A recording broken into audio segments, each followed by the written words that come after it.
አሁን ላይ እንግዲህ አቤል በጣም ግራ እያጋባን ነው እያለ ያለው ማለት ነው። ከበፊቱ ካለው ባህሪ በጣም ለወጥ ያለ ባህሪዎችን እያሳየን ያለው ሚስቱ ርብቃ እንኳን በጣም ግራ እየገባት ነው ያለው ማለት ነው። ርብቃ ስራ እሱ በሄደበት ሳለ ራሱ ቤቱን አሳምራ ስጠብቀው እሱ በድንገት ገብቶ ደንግጦ ሰዎች እያሯሯጡት እንደሆነ ነው የነገራት ማለት ነው። ርብቃ ደግሞ ምን እንደተፈጠረ ነገሮችን ብትጠይቀው እሱ ሊነግራት አልቻለም ማለት ነው። አሁን ላይ የሚፈጠሩት ነገሮች በጣም የሚገርም ነገር ነው በአቤል ላይ የምናየው ማለት ነው። አቤል ደግሞ ነገሮቹን ለርብቃም ለምን እንደደበቃት ለምን እንደዚህ እንደሚያደርግ ሁሉ ነገር ለምን እንደሆነ ግራ እየገባን ነው ያለው ማለት ነው።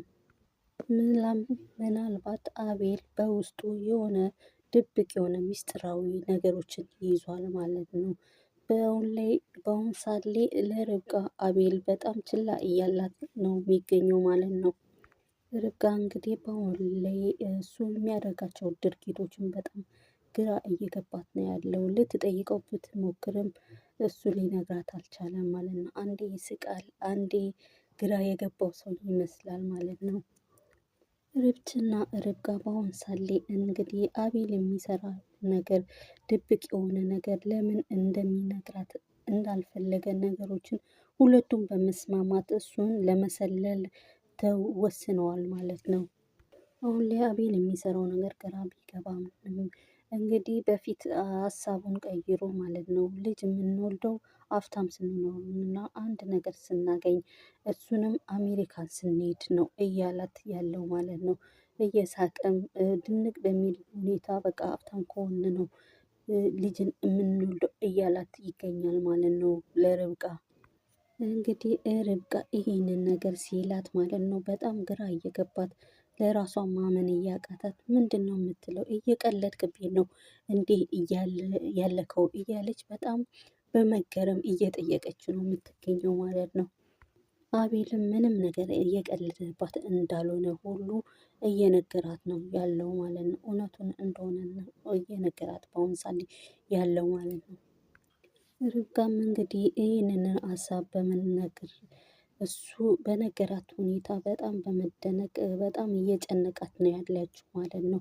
ከዛ ለጓደኛዋ ለርች አቤል እንደዚህ ብሎኛል፣ ልጅ የምንወልደው እኮ አሜሪካ ስንሄድ እዛ ሂደን ነው የምንወልደው ምናምን ሀብታም ስንሆን ነው እያለ በጣም እያፌዘብኝ ነው ያለው ብላርት ትላታለች ማለት ነው።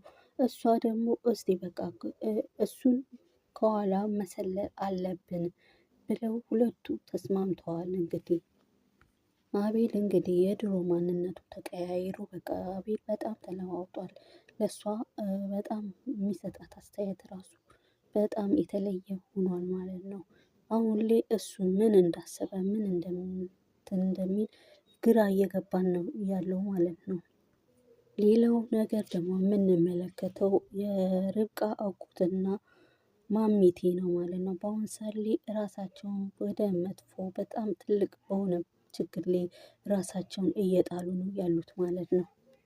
ያው ባለፈው ሳምንት እንዳየነው ማለት ነው ብር እንደጠየቀው እሺ ብሎ ተስማምቷል ማለት ነው አጎትየው። አሁን ሁለቱም ልጃቸውን ለማግኘት ሁለቱም ተስማምተዋል ማለት ነው። አቤል ደግሞ የሚታመንና ሀቀኛ ሰው እሱን ለሱ ምንም ነገር የሚደረግ ሰው ስላልሆነ ይሄ ነገር በአሁን ሰዓት ላይ ሁለቱንም የአቤል እናትና የርብቃ አጎትን ችግር ላይ እንደወደቁ እየተመለከት ነው ያለው ማለት ነው።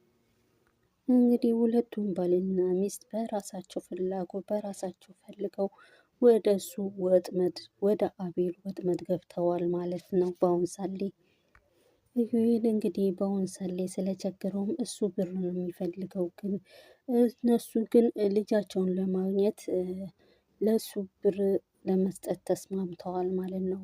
ልጃቸው ግን ውጪ እንደሄደች እዚህ ሀገር እንዳሌለች ነው የተሰማው ማለት ነው። ኢዩኤል እንግዲህ እነ አቤልን በጣም መጉዳት ስለሚፈልግ ማለት ነው አሁንም ከነሱ ራስ ላይ አልወረደም ማለት ነው። ኢዩኤል እንግዲህ የርብቃ አጎት ለርብቃ አጎት ሊያቀያይማቸው ተነስቷል ማለት ነው። እሱ የጠየቀውን ነገር እሺ በማለት በመስማማት ርብቃን እንኳን ችላ ሳይላት ተስማምቷል ማለት ነው አጎትየው። ይህ የሚያሳየን ማለት ነው በሱ እጅ ስር እንደተቆጣጠረው ምንም ነገር ለማድረግ ሁሉ ነገር መንገዱ ክፍት እንደሆነለት ነው የሚያሳየው ማለት ነው። እንግዲህ ኢዩኤል ባለፈው ብር ይፈልግ ነበረ። እሱን ደግሞ ያው አጎትየው አምጥቶ ሰጥቶታል ማለት ነው። ሌላ መጠቀሚያ የፈለገው ደግሞ የቤቱን ካርታ እንዲያመጣለትና እጁ ላይ እንዲያስረክበው ጠይቆታል ማለት ነው። ለርብቃ አጎት ማለት ነው። ርብቃ ይህን ነገር ግን ከኋላ ምን እንደሚሰራ እያወቀች አይደለም ማለት ነው። ያው የብሩን ነገር ከጨረሱ በኋላ እሱ ካርታ የጠየቃቸውን ነገር ያው ተስማምተዋል ማለት ነው። ይዘውለት እንደሚመጡ ሁሉ ነገር በምን አይነት መንገድ እንደዚህ አይነት አስበው በሌላ መንገድ ልጃቸውን መፈለግ እየቻሉ በዚህ አይነት መንገድ ልጃቸውን ለማግኘት ሁሉን ነገር ማበላሻታቸው ደግሞ በጣም የሚያስጠላ ነገር ሆኗል ማለት ነው በአሁኑ ሰዓት። እንግዲህ የካርታው ነገር ማለት ነው ማሚቴም ተስማምታለች ማለት ነው። ካርታውን እጁ ላይ ለማስጠት ሁሉን ነገር ለማግኘት ተፍ ተፍ እያሉ ወረቀቱን እየፈለጉት ነው ያሉት ማለት ነው። በጣም በሚገርም ሁኔታ ርብቃ ይህንን ነገር ብትሰማ ይሄን ነገር ከኋላ እንደዚህ እንደሚያደርጉ ብትሰማ ምን እንደምታደርግና ምን አይነት ሁኔታ ውስጥ እንደምትገባ ለመገመት በጣም ግራ የሚገባ ነገር ነው ያሁኑ። እንግዲህ ኢዩኤል ልጃቸውን ሊሰጣቸው የማይችል ሰው ነው ማለት ነው። ኢዩኤል በባህሪው እንደምናውቀው በጣም ጨካኝና ለሰው የማይራራ ሰው ነው ማለት ነው። እሱ ደግሞ ለልጃቸው ብለው እነሱ ሲቀርቡት እሱ ደግሞ እነሱን መጠቀሚያ አድርጓቸዋል ማለት ነው። እነ አቤልን እነ ርብቃን የሚጎዳቸውን መንገድ እየፈለገ እነሱ ወደ እሱ ሄደው በጣም እጅ ሰጥተው ሁሉን ነገር በቃ አበላሽተውታል ማለት ነው። እንግዲህ የርብቃ አጎትም አስተዋይ የተባለው ሰውዬ እንኳን ይህን ነገር ሲጠይቀው ደግሞ ገንዘብ ከሰጠው በኋላ ደግሞ ካርታውን ሲጠይቀው ወደ ኋላ ማስተዋል አልቻለም ማለት ነው። እሱ የታየው ልጁን ለማግኘት ብቻ ነው። በፍጹም ልጃቸውን እንደማያገናኛቸው ሁሉ ራሳችንን እያወቅነው ያለ ነው ማለት ነው። ያው እነሱ ትልቅ ስህተት ያደረጉት መረዳት የሚችሉት ነገር ነበረ ማለት ነው። ለወንድሙ ያልተመለሰ እንዴት ለነሱ እንደሚመለስ ልጃቸውን ደግሞ እንደሚያስረክቧቸው እርግጠኛ መሆናቸው በጣም እዚህ ጋር ትልቅ ስህተት ሰርተዋል ማለት ነው።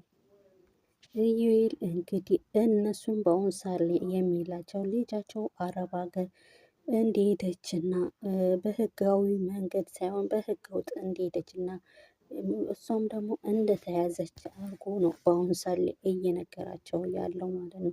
እነሱ ደግሞ ይሄ የማያስተማምን ነገር ሲነግራቸው ማመናቸው ደግሞ በጣም ትልቅ ስህተት ውስጥ ነው የገቡት ማለት ነው። ትልቅ ችግርና ትልቅ ስህተት ውስጥ ነው እየገቡ ያሉት ማለት ነው። ኢዩኤልም እንግዲህ የርብቃ አጎት ተደጋጋሚ እየመጣ ሲያስቸግረው እንግዲህ ከደላላው ጋር እናገራለሁ ደላላውን አወራዋለሁ እያለ እያመነጫጨቀው ነው የሚገኘው ማለት ነው።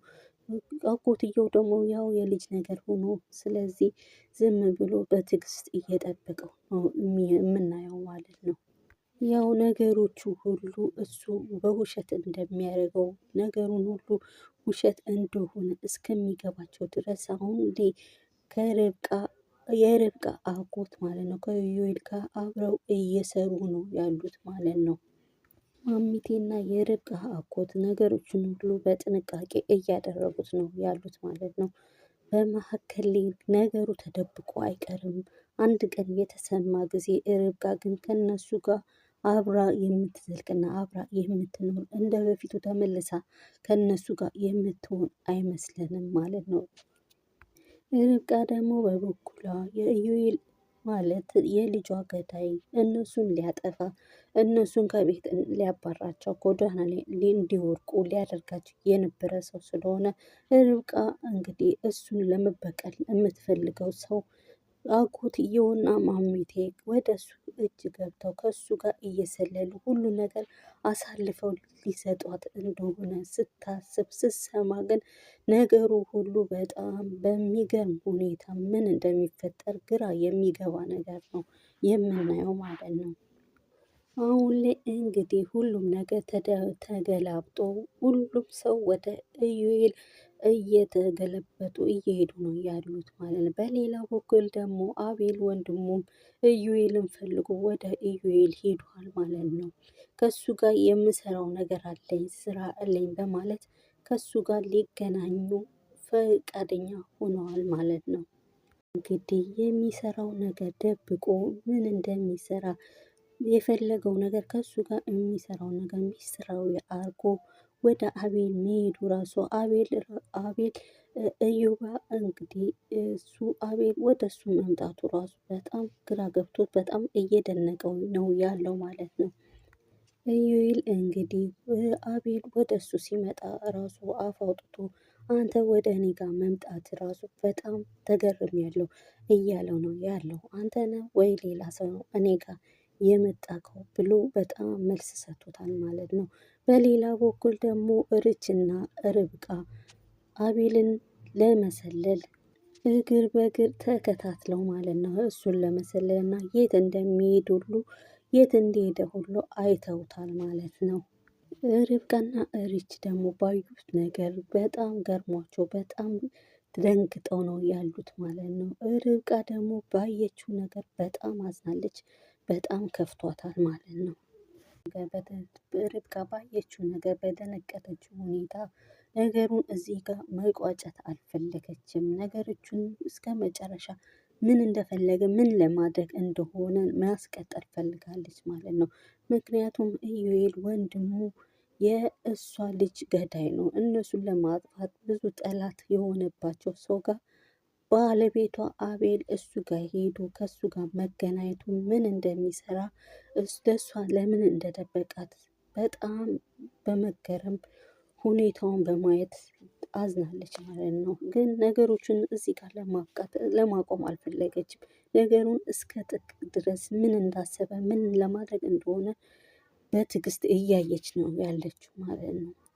ርብቃ እንግዲህ በጣም እንዴት ያደርጋል ብላ በጣም አዝናለች ማለት ነው። አቤል ደግሞ ለጋራ ስራችን ነው ብሎ ወደ እሱ ጋር ሄዷል። ምን እንደሚሰሩ በጣም የሚገርምና የሚደንቅ ከሚስቱ ደብቆ የሚሰራው ነገር ሚስጥራዊ ያደረገው ነገር እሱን ለማወቅ ሁላችንም ጓግተናል ማለት ነው። ምናልባት ደግሞ አቤል ከእዩ ጋር ሊሰሩ የፈለጉት ነገር ሁለቱም ሊያደርጉት የፈለጉት ነገር ምናልባት ወንጀል ሊሆን ይችላል። ምክንያቱም የርብቃ አጎት ለምን ልጅ አትወልዱም ብሎ ሲጠይቀው ሁሉ ልጅ ለመውለድ ያልፈለገበት ምክንያትም ይህን ነገር ወንጀላዊ የሆነ ስራ የሚሰራ ከሆነ ምናልባት እስር ቤት አንድ ቀን ሊገባ ስለሚችል ይህን ነገር መውለድም አልፈለገም ማለት ነው። ያው ሁኔታውን የምናየው በምናይበት መንገድ አቤል ያው የሚሰራው ስራ ድብቃዊ ሚስጥራዊን ቢያደርግ ኢዩኤል ያው እንደምናውቀው በአሁን ሳሌ በጎዳናው ሁኔታ ጎዳና ላይ እንደሆነ እናውቃለን። እሱ ደግሞ ምንም ነገር ለማድረግ ወደኋላ እንደማይደርግ ጨካኝ ሰው እንደሆነም እናውቃለን ማለት ነው። ስለዚህ እዚህ ጋር የሚያሳየን ነገር አቤል ወንጀላዊ የሆነ ስራ ለመስራት ከሱ ጋር ለመስማማት እንዳደረገ ነው የምንመለከተው ማለት ነው። እንግዲህ አሁን ላይ ኢዩኤልና አቤል አብረው ሆነዋል ማለት ነው። ይሄን ነገር ደግሞ ከኋላው ደግሞ ርብቃ በእግር ተከትለው አይተዋል ማለት ነው። ይሄ ነገር ግራ በሚገባት በጣም በሚደንቅ ሁኔታ ራሷን እየጠየቀች ነው ያለችው ማለት ነው። አቤልም እንግዲህ ከኢዩኤል ጋር ያለችውን ሴት በማየት በጣም ተደንቆ በጣም ቆንጆ ነች እያለ ሲለው እንዴ ርብቃስ ብሎ በመገረም እየጠየቀው ነው ያለው ማለት ነው። ያው አቤል ልጅቷን ያየው በእሷን እያሞጋገሰ እያለ ነው ያለው ማለት ነው።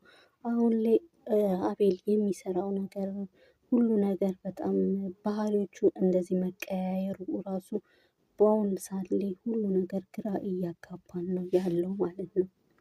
አቤል እንግዲህ ራሱን ግራ ገብቶት ራሱን ግራ እያጋባ ሌላውንም ርብቃንም ግራ እያጋባት ነው ያለው ማለት ነው። እርግጠኛ ነኝ አቤል በወንጀል ስራ እየሰራ ራሱን በጣም ግራ እያጋባ ነው ያለው ማለት ነው።